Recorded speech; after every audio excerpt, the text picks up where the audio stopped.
as the late 1950s moved into the early 1960s, the Diem regime spiraled out of control. One of the things that we had not anticipated about Diem was that, well, to put it bluntly, he was nuts, or he certainly had a strong strain of craziness within him. He appointed many of his family members in positions of leadership around him, family members, close friends, and it became almost an us against the world mentality. Diem had many, many opponents from all different walks of life, and his method was to repress them very harshly. And Vietnam is a very complex nation as far as its ethnic makeup, religious makeup. There's a tremendous amount of diversity, and Diem was fairly close-minded, and so he repressed all kinds of different people around the country. What became one of his most visible clashes was with Buddhist monks in Vietnam, whom he would not allow to participate in many of their traditional practices. He was known to ransack many of their strongholds, and so the monks began to protest against Diem's rule.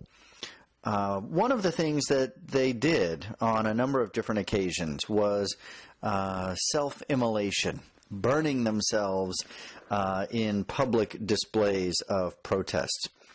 And that's exactly what's happening in the very disturbing and gripping photograph at the bottom of this page. One of the monks burning himself in the streets. These were done publicly. Oftentimes the monks would alert the news or media of what they were doing so that it brought more attention to it. And so this is the sort of thing that Americans saw in the newspapers and magazines or even on television going on in the early 1960s. And increasingly there becomes a feeling of what is going on over there. You know, we need to try to get some kind of control over this situation. And so this is the atmosphere into which John F. Kennedy assumes the presidency. We've talked about some of the other things that were going on that began to draw his attention, specifically the events in Cuba.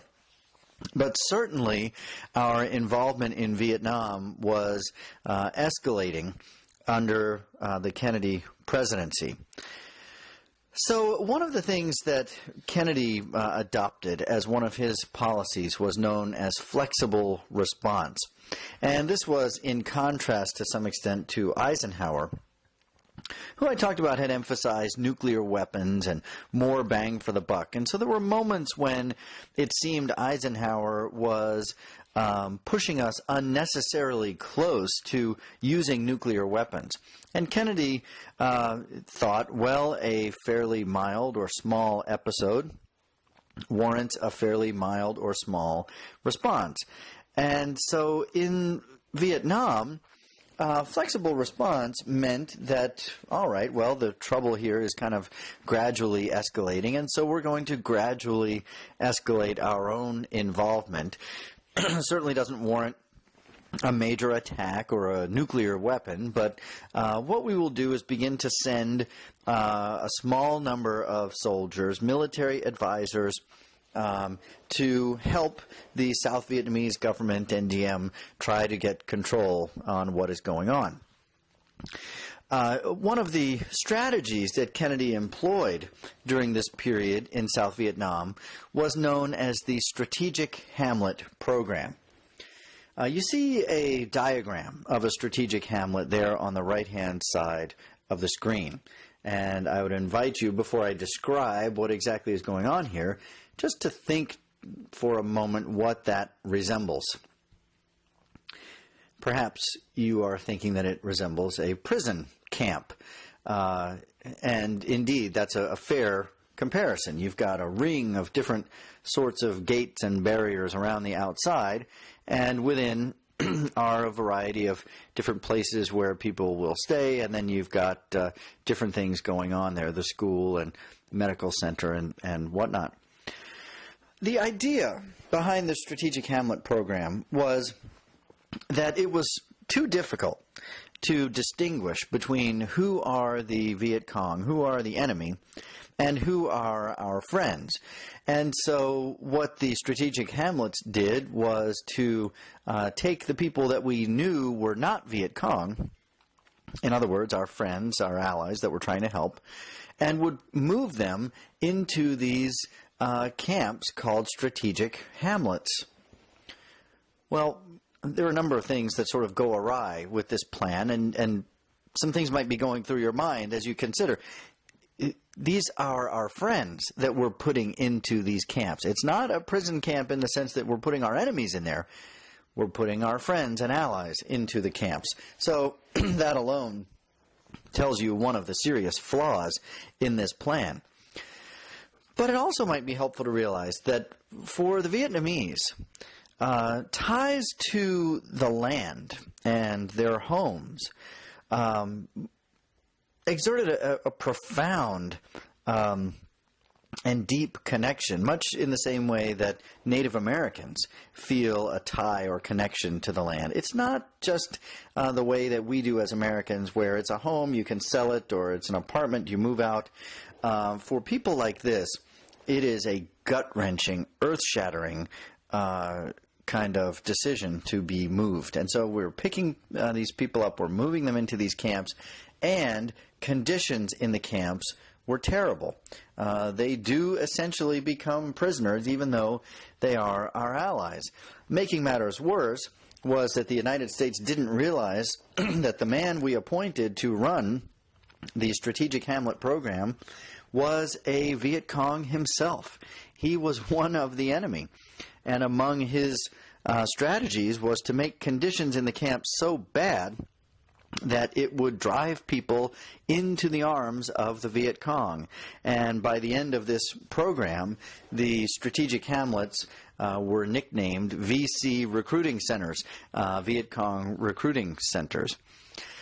By the end of the Kennedy presidency, our involvement in Vietnam had escalated, and while we were not fully committed militarily, the numbers of military advisors had grown from 900 to about 16,000, and things were beginning to spiral out of control. The Diem regime was falling into disarray. Diem was becoming increasingly disturbed and distressed and paranoid. And in fact, on November 1st, Diem, along with his brother, were put into the back of a car and driven off somewhere and shot. They were assassinated. So November 1st, Diem is out of the picture. And as you are all aware, John F. Kennedy was assassinated just a few days after that. And so we have changes in leadership in both the United States and Vietnam. As we will discuss shortly, this is a real turning point moment, a fork in the road. The United States could have made the decision to sort of cut ties and move on, or we could have changed our strategy in certain ways. Instead, the United States under Lyndon Johnson will only get more and more deeply involved in Vietnam. The president who took office after the assassination of John F. Kennedy was Lyndon B Johnson. You see a picture of him being sworn in while on Air Force One there at the bottom of the screen. And obviously, having to assume the presidency under such devastating conditions was a very difficult thing. It would have been difficult for any man to step into the presidency at that time.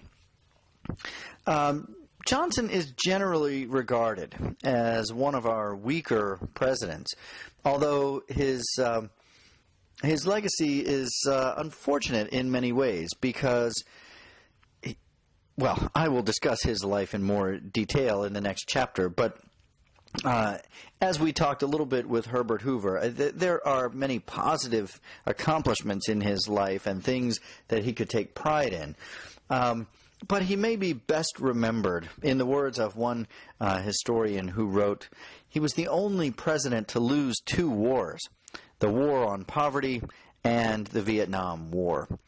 And so it is under Lyndon Johnson that our involvement in Vietnam escalates and we become ensnared in this quagmire. And it really had a devastating impact on the country in many different ways. Without going into great detail about his life, just a few things that would be helpful to understand before we discuss the immediate policies in Vietnam. He came from Texas, and this kind of leaves him with something of a macho streak, an independent streak. With the growing conflict in Vietnam, Lyndon Johnson was just convinced that we would win, and we could not accept defeat, and we're not going to leave, and this little podunk nation halfway around the world isn't going to push us around. That was sort of his attitude to things. He was also a master politician. He was a deeply experienced senator. And so he was very good at getting things done and kind of manipulating the politics of Washington. He was an expert at counting votes and knowing when to call in favors and when to twist arms. So he was very, very good at getting things through Congress. So I'll reserve more about his background and his presidency for later. But for the time being, let's talk about his policies in Vietnam. So he assumed the president from John F. Kennedy, and as I mentioned at the end of the previous slide, this is really sort of a turning point. He might have made the decision to abandon Vietnam, and I'm not sure that anyone would fault him much for that in hindsight. Instead, Lyndon Johnson was determined that we would not fail in Vietnam. And so he took the sort of limited involvement that John F. Kennedy had established, and he began to escalate it even more. His hope initially was to try to achieve victory in Vietnam through bombing. He did not want to commit ground troops initially. He hoped that we could bring the Viet Cong to submission by bombing. And so after Kennedy's death, he began to escalate the bombing campaigns in Vietnam. Among the targets that the bombers attempted to hit were the Ho Chi Minh Trail. And the Ho Chi Minh Trail is indicated on the map at the right. Might be a little bit small on this screen, but perhaps you can see the pink line and the pink arrows that actually run through Laos and Cambodia to the west of Vietnam. That was the Ho Chi Minh Trail.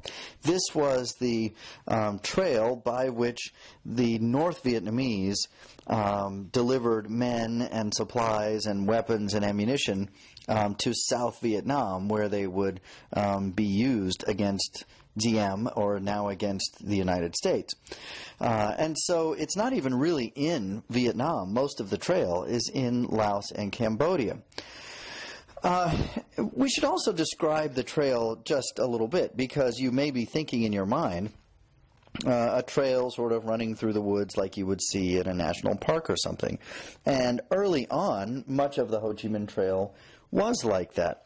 But as the war carried on, the Ho Chi Minh Trail grew and was improved upon until at the height of the war, the Ho Chi Minh Trail in places consisted of 10 different paved highways running north and south.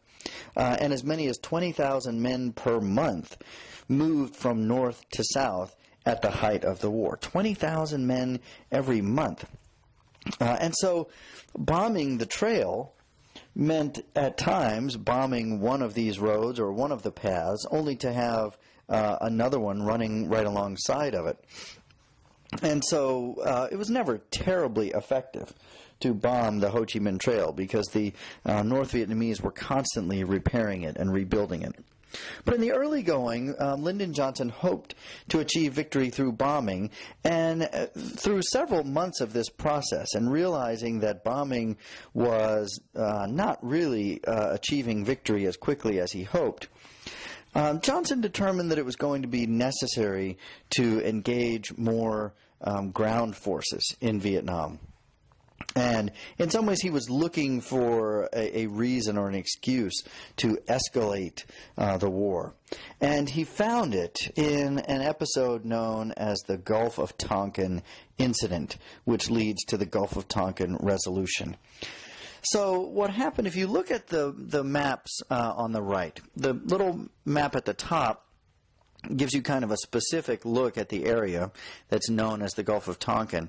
And if you look at the map toward the bottom, where North Vietnam sort of bends in, you see the little star out in the water. That was the site of this Gulf of Tonkin incident.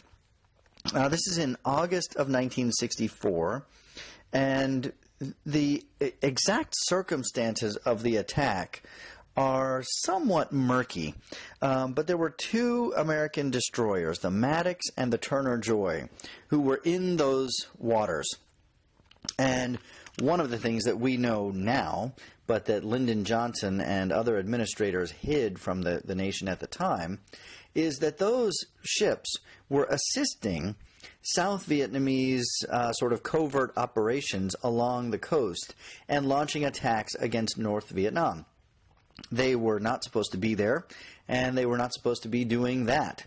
And so in some ways, the Americans provoked whatever attack or incident occurred. So the Maddox and the Turner Joy were fired upon by North Vietnamese. The small boats had taken to the water, and they fired upon these American battleships. But the circumstances were unclear. The weather was bad. These attacks took place at night. It was rainy. There was lightning and flashes. Everybody was kind of tense and trigger happy. And so it's not really clear whether the ships were attacked at all. But in the aftermath of this very hazy episode, Lyndon Johnson took to Congress and took to the American people and described it as a flagrant, unprovoked attack. Why were the American ships there in the first place? What were they doing there? Well, he didn't address any of that. And so he went before Congress and sought the authority to retaliate for this incident. And remember the atmosphere that we're in, the Cold War, fear of communism, the spread of communism, the Cuban Missile Crisis, not far in our rearview mirror. And so Congress passed the Gulf of Tonkin Resolution. It passed the House 416-0 and passed the Senate 88-2. Now remember the way it was sold to Congress, this unprovoked attack by the North Vietnamese. Well, of course, with knowing that, you're going to give authorization for the retaliation.